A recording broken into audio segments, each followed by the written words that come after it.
সকাল কেমন আছেন? আশা করছি ভালো আছেন। আপনাদের ভালোবাসায় ঠাকুরের কৃপায় আমিও ভালো আছি।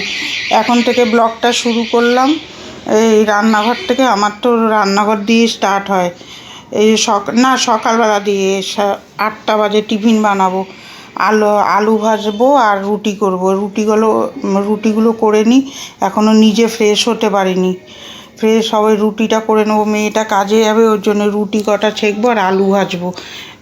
ভেজে বাসন টাসন মাজবো, ঘর ঝাড় দেবো, সব করে ঠরে তারপরে যাবো। এই যে ছোটো ঘরে চলে আসলাম, কটা জামা কাপড় আছে, এগুলো গুছিয়ে নেবো। সোফাতে তো থাকেই একটা না একটা। তার আগের দিন ওই যে মেলায় গেছিলাম, জামাগুলো ধুয়ে দিয়েছি। এখন এত গরমে জামা কাপড় রাখা যায় না, ওর জন্য কী করি, জামা কাপড়গুলো ধুয়ে দিই আলগা জলে। এত গরম, এখন আরও পচা গরম লাগে। এই বৃষ্টি হলে কী হবে, ঠান্ডা আর লাগে না। বৃষ্টি হচ্ছে, এদিকে চ্যাপচ্যাপ করছে গরম। এই যে সোফাটা পরিষ্কার করে চলে আসলাম এই ঘরে এসে ওই খাবার টেবিলটা মুছে নেব। সব জায়গায় ছিটানো ভিটানো হয়ে পড়ে থাকে, রাত্রিবেলা গুছালেও ঠিক থাকে না। তারপরে চলে আসবো বাসন গুছাতে। এই সকালে যা এক একটা কাজ থাকে, করে আর উঠতে পারি না। এই করতে করতে 9টা বেজে যায়। তারপরে নিজে ফ্রেশ হয়ে তারপরে রান্না একটু বসে খেয়ে মেয়েটা কাজে যায়, তারপরে রান্নায় আসি আবার। এই যে এখানে বাসনগুলো গুছিয়ে নিয়ে তারপর রান্নায় আলু ভাজাটা বসালাম। রুটি কিন্তু হয়ে গেছে, আলুটা ভাজছি। আলু ভেজে তারপরে যাবো, করবো। মাঝে মাঝে এক একটা কাজ সেরে আসছি। তারপরে এই যে রান্নাঘরটা ঝাড় দিয়ে নিলাম, 2টো ঘর ঝাড় দিয়ে চলে এসেছি। সকালবেলা বাসি ঘর না ঝাড় দিলে দেখবেন ভালো লাগে না, বাসি ঘরে কোনো কাজই ভালো লাগে না। তারপরে এই যে চলে আসলাম, খেয়ে দিয়ে অনেকক্ষণ পরেই এসেছি, 11টা বাজে।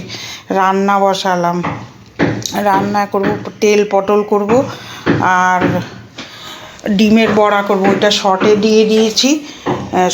দিয়ে দিলাম।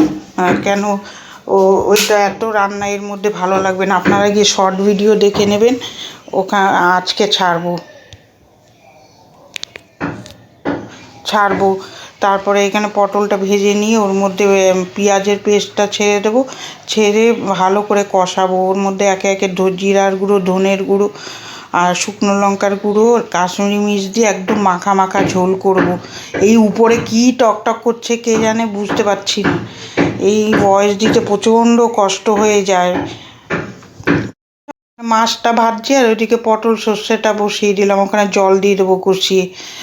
রুই মাছ এনেছে, রুই মাছটা করবো। আর কাঁচকলা আলু দিয়ে আমাদের মাছের ঝোল করব পাতলা। এই গরমে রিচ মাছের ঝোল মেয়েটাও খেতে চায় না, আমাদেরও ভালো লাগে না। তার জন্যে ওই করবো। ওখানে মাছটা ভাজা বসিয়ে দিয়েছি আর এখানে জল দিয়ে দিলাম। উপরে একটু আওয়াজ হচ্ছে, আপনারা একটু ম্যানেজ করে নেবেন। কি বলবো, ফ্ল্যাটে তো মাঝে মাঝেই এরকম টুকটাক করে আওয়াজ হতেই থাকে, ভয়েস দিতে খুব কষ্ট হয়ে যায়। কড়াইতে তেল দিয়ে কাঁচকলা আলুটা দিয়ে এটা একটু ভেজে জিরার গুঁড়ো দিয়ে করব। কাঁচকলায় আদায় কাঁচকলায় করে না, কথায় আছে তো, ওই জন্য আদা দেবো না। ওই খালি কাঁচকলা আলুটা ভেজে নেব। ভেজে নিয়ে তারপরে ওর মধ্যে জল দিয়ে দেবো। একদম সিম্পলভাবে বানাবো, শুকনো লঙ্কা দিয়ে করবো না। তারপরে চলে আসবো, এই যে কাঁচকলার ঝোলটা হয়ে গেছে, মাছগুলো দিয়ে দেবো। দিয়ে একটু জ্বালিয়ে নামিয়ে নেব। এই যে মাছগুলো দিয়ে দিলাম। আর এদিকে ডিমের বড়া করে ঝোল করছি, এটাই আপনাদের এমনি দেখালাম। আপনারা গিয়ে শর্ট ভিডিও ওয়াচ করে নেবেন। আজকে ছাড়বো 7টার সময়।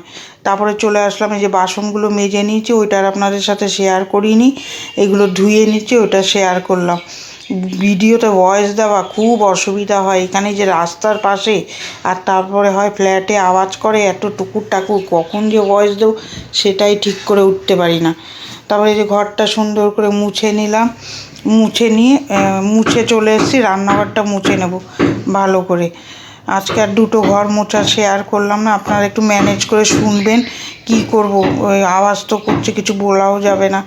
রান্নাঘরটা মুছলে হয়ে যাবে। বাইরে কি তুমুল ঝড় বৃষ্টি, মেয়েটা খেতে আসবে সেটা আর বলতে পারছি না। এই যে দুপুরের লাঞ্চ মেনুটা হয়েছে ডিমের বড়ার ঝোল, কাঁচকলার ঝোল আর ভাত ডাল।